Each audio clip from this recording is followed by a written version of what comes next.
The Galactic Council had ruled the stars for 12,000 years. They controlled everything. 17 different alien species worked together under one government, and they believed they were the most powerful force in the universe. They had technology that could destroy planets. They had ships that could travel faster than light. They had armies that numbered in the billions, and they had never, not once in all those thousands of years, met a species that refused to obey them. When their sensors first detected humanity, they were not worried. Earth was a small planet in a quiet corner of the galaxy. The humans had only recently learned to travel between stars. They were young. They were weak. They were, in the eyes of the Council, nothing more than children who needed to be taught their place. Ambassador Xyrith of the Villani Dominion was chosen for the mission. He was old and experienced. He had brought 32 species into the Council's control during his long career. Some had joined peacefully. Others had needed convincing. But all of them, every single one, had eventually knelt before the Council's power. Xyrith expected the humans would be no different. His fleet arrived in Earth's solar system on a Tuesday morning. 50 diplomatic vessels, each one larger than anything humanity had ever built, arranged themselves in perfect formation near the planet Mars. They broadcast their message on every frequency, making sure every human with a radio could hear it. The message was simple. Humanity was being offered a great honor. They would become a tributary species under Council protection. They would give 60% of their resources to the Council. They would limit their expansion to only 3 star systems. They would provide soldiers for Council wars. And in exchange, they would receive guidance and protection from the many dangers of the galaxy. Commander Jake Martinez received the transmission aboard the Earth defense carrier Defiant. He was a tall man with gray hair and tired eyes. He had served in Earth's military for 30 years, and he had seen many things. But he had never seen anything like the alien fleet that now floated in his solar system. His communications officer, Lieutenant Amy Torres, worked quickly to translate the alien message. She was young and brilliant, one of the best linguists in the fleet. It took her only 20 minutes to decode the alien language and understand what they were saying. "Sir," she said, her voice quiet with disbelief. "They want us to surrender." Jake read the terms carefully. He read them twice. Then he read them a third time, just to make sure he understood correctly. The aliens were not asking for friendship. They were not asking for trade. They were demanding submission. They wanted humanity to become their servants. "They want us to kneel," Jake said slowly, "before we have even shaken hands." He thought about Earth. He thought about the billions of people living their lives, raising their children, dreaming their dreams. He thought about everything humanity had built and everything they still hoped to become. And he thought about what it would mean to give all of that away to strangers who saw them as nothing more than useful tools. Jake wrote his response carefully. He kept it short and polite. There was no anger in his words, no threats, no insults. Just a simple statement of fact. "We respectfully decline. Humanity will chart its own course." He sent the message and waited. Ambassador Xyrith received the human response in his private chambers. He read it once, then read it again. His 4 eyes blinked in confusion. He called for his translator, certain there must be some mistake. Perhaps the humans had misunderstood. Perhaps their primitive language had failed to capture the true meaning of the Council's generous offer. But the translation was correct. The humans had said no. Xyrith sent another message, explaining the offer more clearly. He described the benefits of Council membership. He described the terrible fate of species who tried to stand alone in a dangerous galaxy. He made it very clear that refusal was not really an option. The human response came back within the hour. It was identical to the first one. "We respectfully decline. Humanity will chart its own course." Xyrith felt something he had not felt in centuries. He felt afraid. Not of the humans themselves, for they were clearly no military threat. He was afraid of what their refusal meant. In 12,000 years, no species had ever said no. The entire structure of the Council was built on the assumption that all species would eventually submit. What would happen if word spread that someone had refused? He sent an emergency message to Nexus Prime, the Council's capital world. The response came quickly. Every member of the High Council would meet within the hour. This had not happened in 300 years. On Earth, Commander Jake Martinez watched the alien fleet through his viewport. They had not moved. They had not attacked. They were just waiting. As if they could not quite believe what had happened, Lieutenant Amy Torres stood beside him. "Sir, do you think we did the right thing?" Jake was quiet for a long moment. He thought about the power those ships represented. He thought about how easy it would have been to simply say yes, to accept the Council's protection and live safely under their rule. Many species had made that choice. It was the logical choice. It was the safe choice. But it was not the human choice. "They came here expecting us to be afraid," Jake finally said. "They expected us to see their ships and their power and fall to our knees, but they do not understand us. They do not understand that humans have spent their entire history fighting against anyone who tried to control them. We fought against kings. We fought against empires. We fought against our own worst instincts, and we are still here." He turned away from the viewport and looked at his crew. They were scared. He could see it in their eyes. But they were also determined. They were ready to face whatever came next.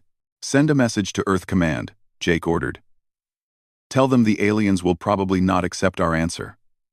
Tell them to prepare for whatever comes next. And tell them that the Defiant will hold the line for as long as we can." Amy nodded and turned to her console. As she worked, Jake looked back at the alien fleet one last time. "You came here looking for servants," he whispered. "But you found humans instead. And that is going to be a problem for you." Far away, on Nexus Prime, the Galactic Council was gathering. For the first time in 300 years, they faced a crisis they did not know how to solve. A young species from a small planet had done the unthinkable. They had said no. And the Council had no idea what to do about it. The Great Chamber of Nexus Prime was the largest room ever built. It floated in space at the center of the galaxy, a massive sphere of crystal and metal where the rulers of 17 species gathered to decide the fate of worlds. Holographic displays filled the air, showing star maps and data streams, and the faces of delegates who could not attend in person. The room could hold 10,000 beings. But today, it felt small and crowded with fear. High Chancellor Morveth sat at the center of the chamber on a throne made of pure energy. He was ancient, even by the standards of his long-lived species. He had ruled the Council for 800 years. And in all that time, he had never faced a problem like this one.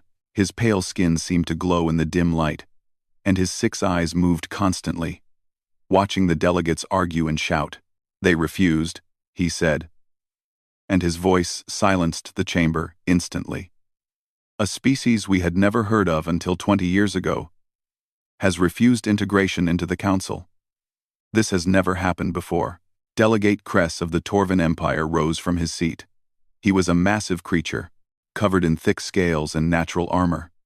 His species had been warriors for millions of years, and they had little patience for problems that could not be solved with violence.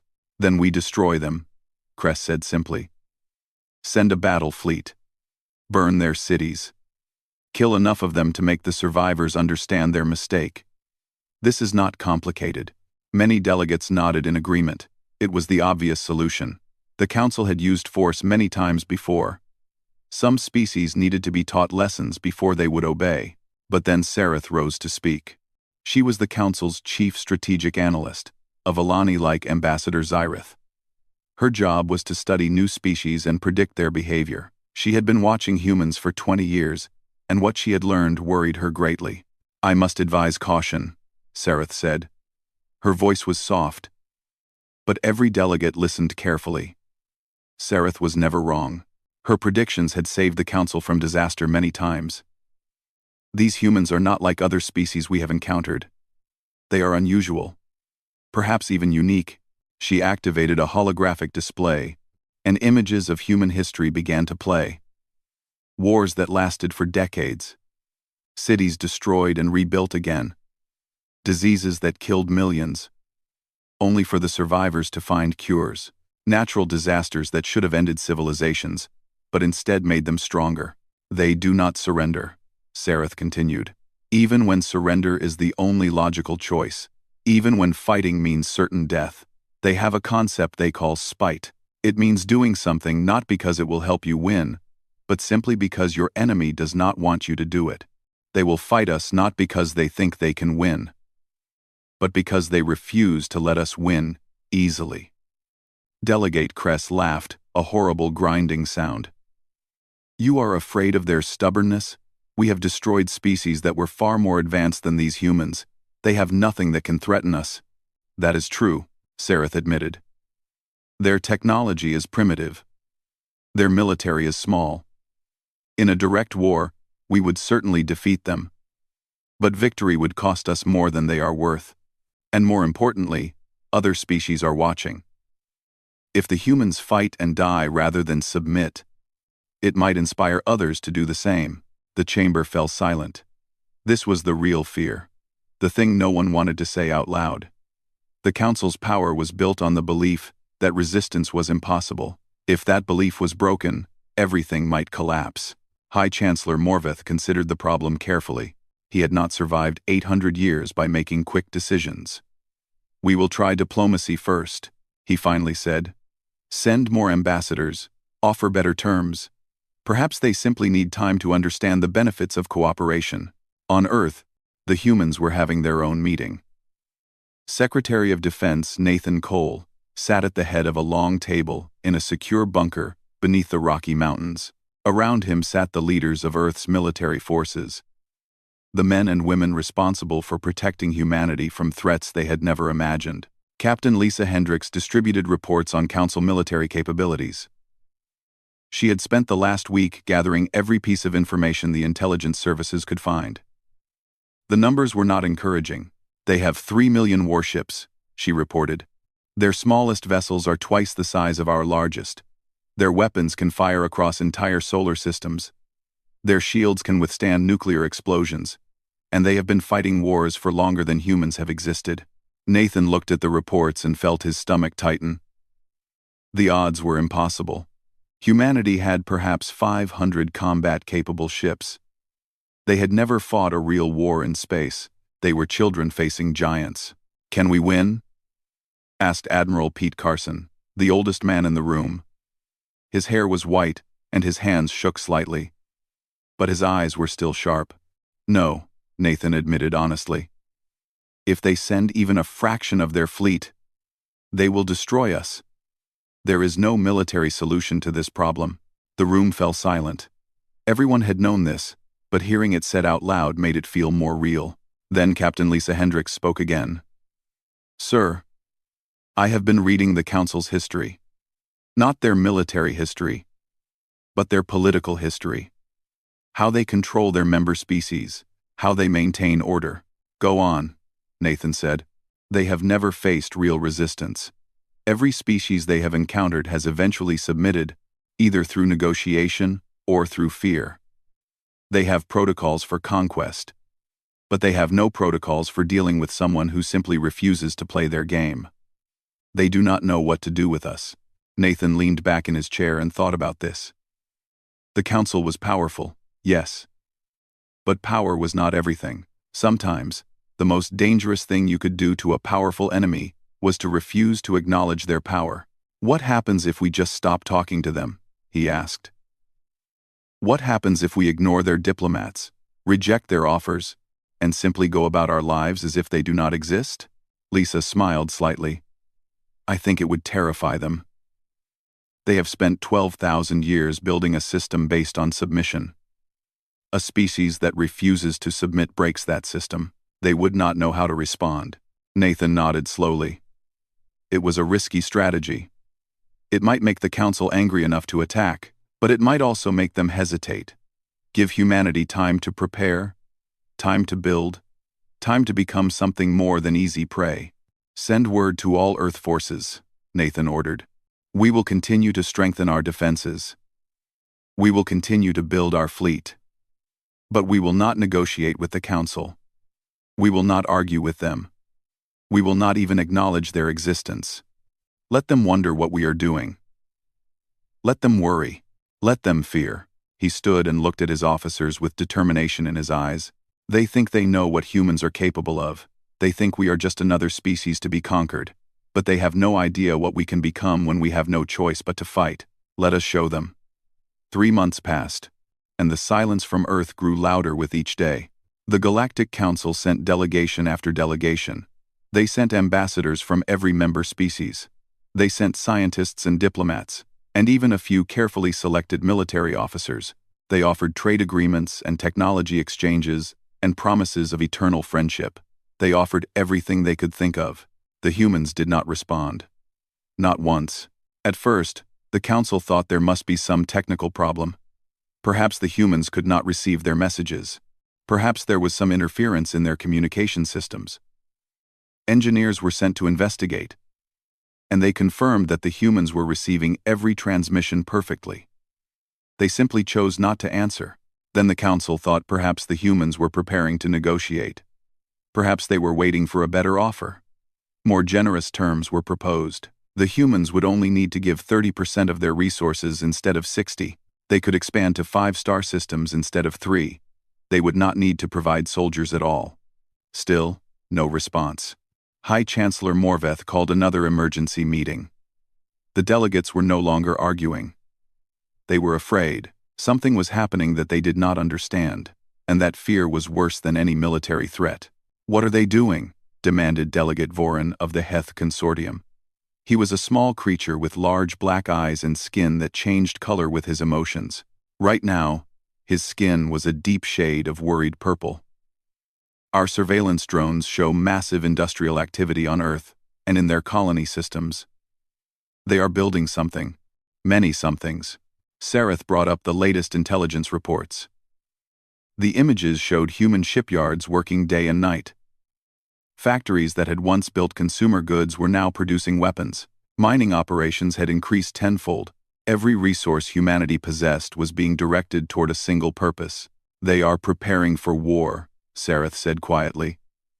"In 3 months, they have tripled the size of their fleet.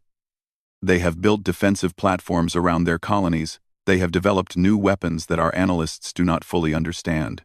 And they show no signs of stopping." "Let them build," said Delegate Crest dismissively.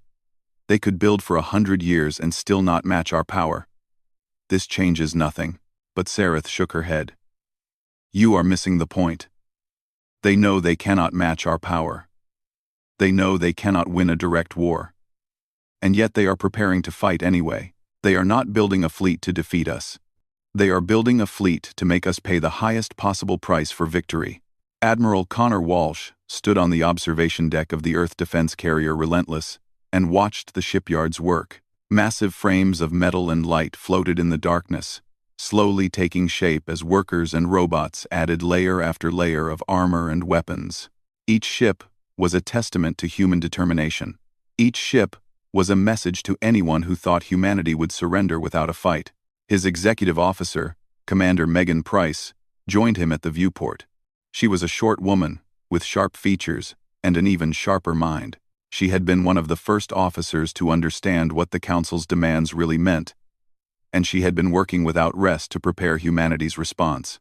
"The Council is watching us," she said. "Their spy drones are everywhere. We have tracked at least 40 different surveillance devices in this system alone." "Good," Connor replied, not looking away from the shipyards. "Let them watch. Let them see every ship we build. Let them count every weapon we install. And let them wonder what we are planning." "Sir, do you think they will attack?" Connor was silent for a long moment. It was the question everyone was asking. The Council had the power to destroy humanity whenever they chose. The only thing stopping them was uncertainty. They did not know what the humans were planning, and that unknown scared them. "I think they are afraid," Connor finally said. "Not of our ships. Not of our weapons. They are afraid because we are doing something no species has ever done. We are refusing to play their game. We are refusing to negotiate. We are refusing to submit. And they have no idea how to handle that." On Nexus Prime, the fear was growing. Reports came in daily, showing the human military growing stronger. But more troubling than the military reports were the diplomatic ones. Other tributary species were asking questions. They wanted to know why the humans had not been conquered. They wanted to know if refusal was actually possible. High Chancellor Morveth made a decision. If the humans would not respond to ambassadors, perhaps they would respond to the leader of the galaxy himself. He would travel to Earth personally and offer terms so generous that no reasonable species could refuse. He would offer full partnership with the Council, equal standing, shared technology, a seat at the table where the fate of the galaxy was decided. His advisors warned him that this was dangerous. No High Chancellor had ever traveled to meet with a species that had not already submitted.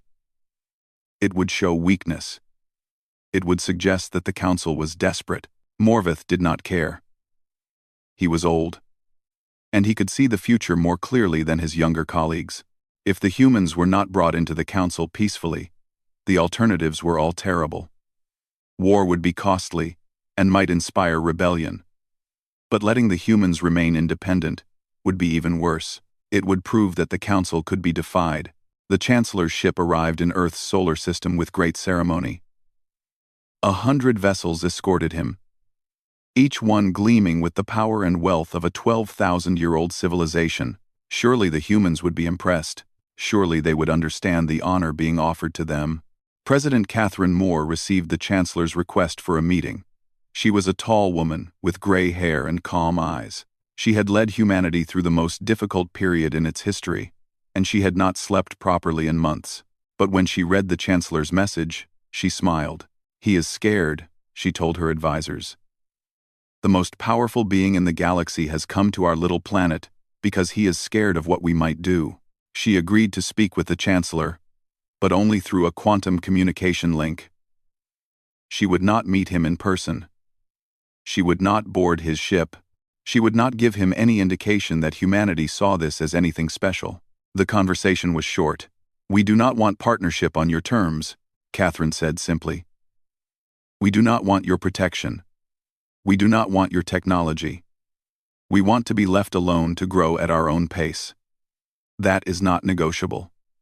Ofer, the Chancellor, tried to argue. He tried to explain the benefits. He tried to warn of the dangers. But Catherine's response never changed.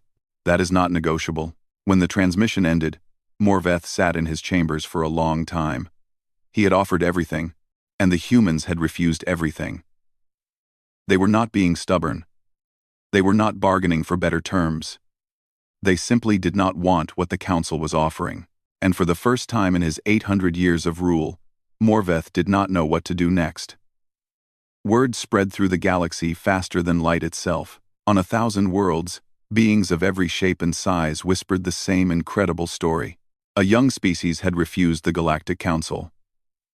They had refused not once, but many times. They had even refused the High Chancellor himself. And the Council had done nothing about it. For tributary species who had lived under Council rule for centuries, this was earth-shaking news. They had always believed that resistance was impossible. They had always believed that the Council was too powerful to challenge. But if the humans could refuse, perhaps they could too. The Council recognized this threat immediately. Emergency meetings were held every day. Delegates argued and screamed and threatened each other. The carefully maintained unity of 17 species began to crack under the pressure of fear and uncertainty. Delegate Kress finally lost his patience. He stood in the great chamber and slammed his massive fist against his console, silencing everyone. "Enough talking," he roared. "We have been discussing this problem for months, while the humans grow stronger and our member species grow bolder. There is only one solution left. We must destroy them, not conquer them, not integrate them. Destroy them completely. We must make them an example that no one will ever forget." Many delegates nodded in agreement. They had tried diplomacy. They had tried patience. Nothing had worked. Perhaps it was time for the old ways. High Chancellor Morveth closed his eyes and felt the weight of his decision. He did not want war. He had seen too many wars in his long life. But he also knew that letting the humans go unpunished would destroy everything the Council had built. "Assemble the fleet," he ordered. "The largest fleet in our history. We will give the humans one final chance to submit. And if they refuse, we will end them." 3,000 warships gathered at the edge of human space. It was the largest military force the galaxy had ever seen in one place.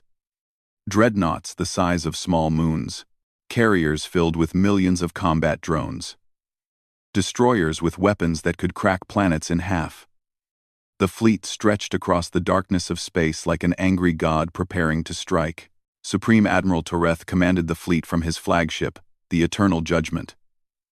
He was the most decorated military officer in Council history, a being who had conquered dozens of species and never known defeat.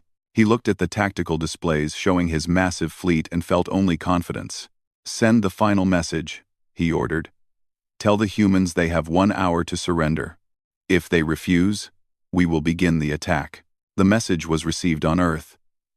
President Catherine Moore read it, and then passed it to her military advisors. Admiral Connor Walsh stood at her side, calm and ready. "What do you think, Admiral?" she asked. "Can we win this fight?" Connor shook his head slowly. "No, Madam President. We cannot win. They have 3,000 ships. We have 400. Their technology is more advanced. Their crews are more experienced. In a fair fight, they would destroy us in hours." "Then what do you recommend?" Connor smiled, and there was something dangerous in that smile. "I recommend we do not fight fair." The human fleet launched from Earth's orbital stations and assembled near Mars. 400 ships against 3,000. It should have been a joke. It should have been a suicide mission. But the human crews were not afraid. They had trained for this moment. They had prepared for this enemy. And they had a few surprises in store. Admiral Connor Walsh stood on the bridge of the Relentless and opened a communication channel to all frequencies. His voice broadcast across the void, reaching every ship on both sides. "This is Admiral Walsh of the United Earth Defense Force. We have no quarrel with you, but we will not be conquered. You have one chance to withdraw. There will not be a second warning." Supreme Admiral Toreth actually laughed when he heard the message. The arrogance of these humans was almost amusing. He ordered his fleet forward, expecting the humans to break and run once they saw the full might of the Council approaching. The humans did not run. Instead, they did something that no species had ever done before. They charged. 400 ships flew directly into the heart of the Council fleet. They did not form neat lines. They did not follow predictable patterns. Each ship moved independently, weaving through the enemy formation like water flowing through rocks.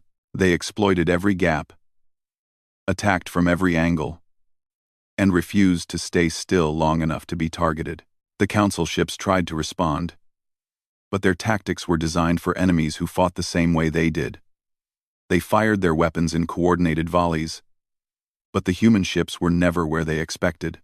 They tried to form defensive formations, but the humans slipped through before the formations could complete. Lieutenant Danny Reeves worked the tactical console on the Relentless, tracking enemy movements and identifying weaknesses. "Their formations are too rigid," he reported. "They cannot adapt fast enough. Every time they try to coordinate, we hit them before they finish." Commander Megan Price nodded from her station. "Our smaller ships are getting behind their lines. The Falcon Squadron just took out 3 of their carriers. The enemy cannot protect their vulnerable ships while also fighting us." The battle raged for 6 hours.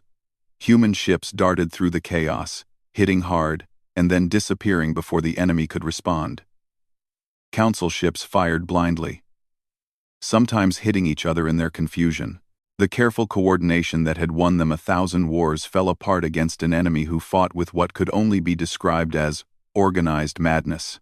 When it was over, the Council fleet limped away with less than half its ships intact.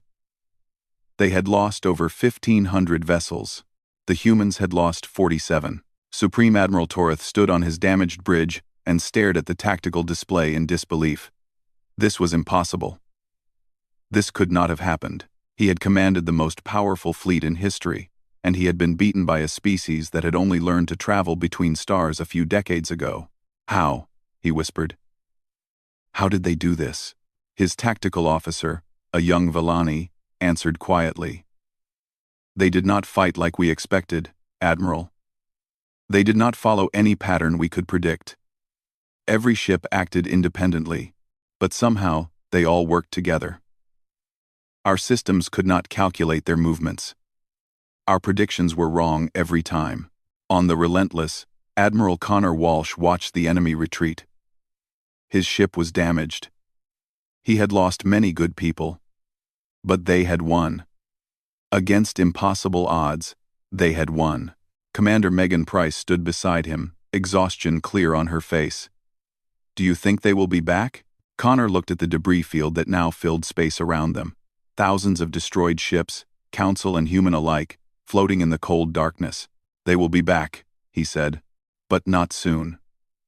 And when they return, they will know that Earth is not an easy target. They will know that humans do not surrender. They will know that some victories cost more than they are worth." He turned to face his crew, his voice strong and proud. "Today, we taught the galaxy a lesson. Today, we proved that size and power are not everything. Today, we showed them what humans can do when we refuse to give up." The crew cheered, and across the human fleet, the celebration spread. They had done the impossible. They had faced the might of the galaxy and survived. The universe would never see them the same way again. 1 year had passed since the Battle of Sol, and the galaxy was a different place. The Galactic Council, once the unquestioned ruler of known space, was falling apart. 12 of its 17 member species had demanded that their treaties be changed. They wanted better terms. They wanted more freedom. They wanted to be treated as partners instead of servants. 3 species had withdrawn from the Council entirely, inspired by the example of a small blue planet that had dared to say no. On 100 worlds, the story was told and retold. The humans had refused the Council. The humans had fought against impossible odds. The humans had won. It was more than just a military victory. It was proof that the old order could be challenged. It was proof that the powerful were not as powerful as they seemed. High Chancellor Morveth watched his life's work crumble around him. The unity he had maintained for 800 years was breaking. The peace he had enforced was turning to chaos. Species that had been obedient for centuries were now asking difficult questions. They wanted to know why the Council had the right to take their resources. They wanted to know why they had to follow rules they had never agreed to. They wanted to know why they should obey when the humans had proven that disobedience was possible. Morveth was old. His body was failing, and his mind was tired. But he knew that something had to be done. The Council could try to crush the rebellions with force, but that would only prove that the humans were right to resist. The Council could try to negotiate with each species individually, but that would take centuries and might fail anyway. There was only one path forward that might save what remained of galactic civilization. He had to go to Earth again, not as a conqueror offering terms, not as a ruler demanding submission. He had to go as a student, seeking understanding. His advisors thought he was mad. Delegate Kress called it the greatest humiliation in Council history. But Morveth did not care. He had seen empires rise and fall. He had seen civilizations destroy themselves through pride and stubbornness. He would not let the same thing happen to the Council if he could prevent it. His ship arrived at Earth with no escort. Just one small vessel, carrying one old being who had run out of options. He requested a meeting with President Catherine Moore.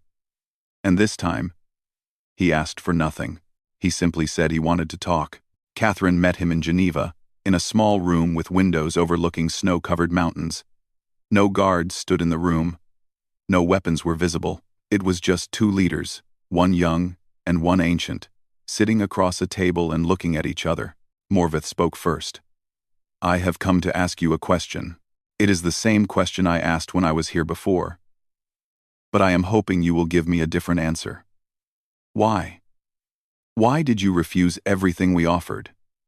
You could have had protection. You could have had technology. You could have had safety. Why did you choose to risk everything instead?" Catherine was quiet for a moment. She had thought about this question many times during the long months of war and uncertainty. She had asked herself if she had made the right choice. She had wondered if the lives lost in the battle could have been saved if she had simply said yes. But she knew the answer. Because accepting would have made us something other than human, she said. Our species learned long ago that freedom is not given. It is claimed. Every time someone offered us safety in exchange for our independence, we said no. That is not stubbornness. That is who we are. We would rather face the void on our own terms than live forever on someone else's, even if it meant destruction. Especially then. A species that gives up its freedom to survive has already died. It just has not noticed yet. Morvath thought about this for a long time. He thought about his own species, who had joined the council millions of years ago and had slowly lost everything that made them unique. He thought about the dozens of species he had personally brought into the council, watching them fade into sameness over the centuries. He thought about what the galaxy might have been if every species had been as stubborn as the humans. Then perhaps the council has much to learn from humanity, he finally said. Perhaps we have been wrong about many things. In the months that followed, something remarkable happened. A new treaty was written, not by the council alone, but by representatives from every species who wanted to participate. Humanity was invited to join, not as a tributary, but as an equal partner.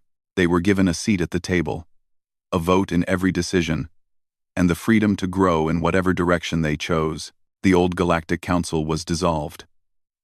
In its place, a new organization was created, called simply the Galactic Assembly. There were no more tributary species. There were no more demands for resources or soldiers. Every member was there because they chose to be, and every member could leave whenever they wanted. Admiral Connor Walsh retired from active duty. He had done what he set out to do, and he was tired.